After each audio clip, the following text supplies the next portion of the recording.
बहुत समय पहले की बात है। एक राजा के राज दरबार में एक मंत्री था जो बहुत ही विद्वान था। वह हमेशा कहा करता था, जो होता है अच्छे के लिए ही होता है।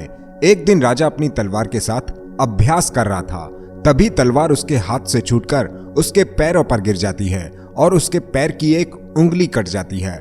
राजा बहुत जोर जोर से चीखने लगता है। राजा की आवाज सुनकर मंत्री वहां पहुंचता है और राजा की कटी उंगली को देखकर वह कहता है, जो होता है अच्छे के लिए ही होता है। मंत्री की ऐसी बातें सुनकर राजा को बहुत गुस्सा आता है और वह कहता है कि तुम्हें दिखाई नहीं देता, मेरी उंगली कट गई है और तुम कहते हो जो होता है अच्छे के लिए होता है।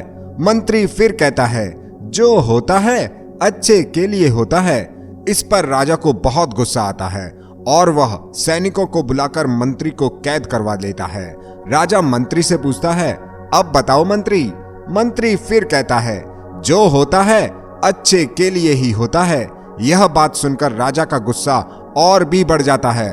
वह सैनिकों से कहता है कि इसे जाकर कारागार में बंद कर दो। मंत्री जाते जाते फिर कहता है, जो होता है अच्छे के लिए ही होता है।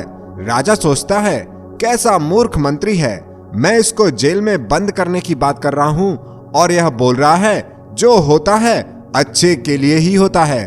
सैनिक मंत्री को जेल में बंद कर देते हैं। इस तरह 2 महीने बीत जाते हैं। एक दिन राजा जंगल में शिकार खेलने के लिए सैनिकों के साथ जाता है। शिकार खेलते खेलते राजा घने जंगल में अंदर घुसते चला जा रहा था। उसे पता ही नहीं चला कि कब उसके सैनिक बहुत पीछे छूट गए।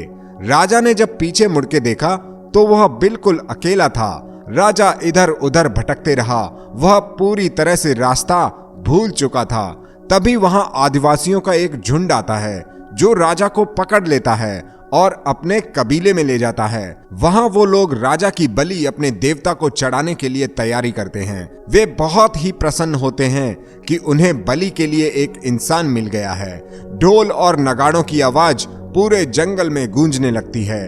जब बलि का समय आता है तो उनमें से एक बुढ़ा आदिवासी देखता है कि राजा के पैर में तो एक उंगली है ही नहीं।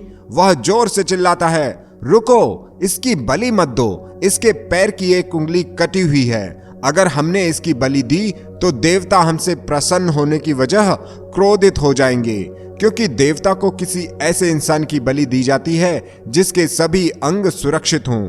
ऐसा सुनने के बाद आदिवासियों ने राजा को छोड़ दिया और राजा वहां से भागता हुआ अपने राज्य में पहुंचा।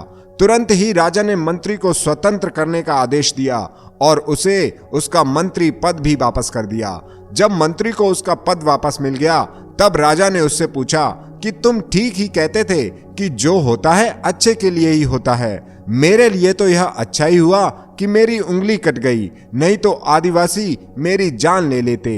लेकिन तुम तो 2 महीने जेल में रहे, तुम्हारे लिए अच्छा कैसे हुआ? मंत्री मुस्कुराकर बोला, राजा जी, अगर आप मुझे जेल न देते तो मैं भी आपके साथ जंगल में शिकार के लिए जाता और मैं आपके साथ होता तो वह आदिवासी मुझे पकड़ लेते। आपके पैर की तो उंगली कटी थी, लेकिन मेरे सभी अंग सुरक्षित हैं। इसीलिए जब वो आपको छोड़ देते तो मुझे बलि चढ़ाने के लिए पकड़ लेते। इसीलिए मेरे साथ भी अच्छा ही हुआ जो आपने मुझे 2 महीनों की जेल दे दी। मंत्री की बातें सुनकर राजा बहुत प्रसन्न हुआ। उसने मंत्री को बहुत बड़ा इनाम दिया। अगर हम अपने जीवन में देखें तो कई बार चीजें हमारे मुताबिक नहीं होती और कुछ बुरा होने पर हम बहुत दुखी हो जाते हैं। लेकिन सच बात तो यह है कि हर घटना के पीछे एक उद्देश्य छुपा रहता है। इसीलिए जब भी कुछ बुरा हो तो परेशान होने की बजाय खुद को धीरज देते हुए कहिए, जो होता है अच्छे के लिए ही होता है।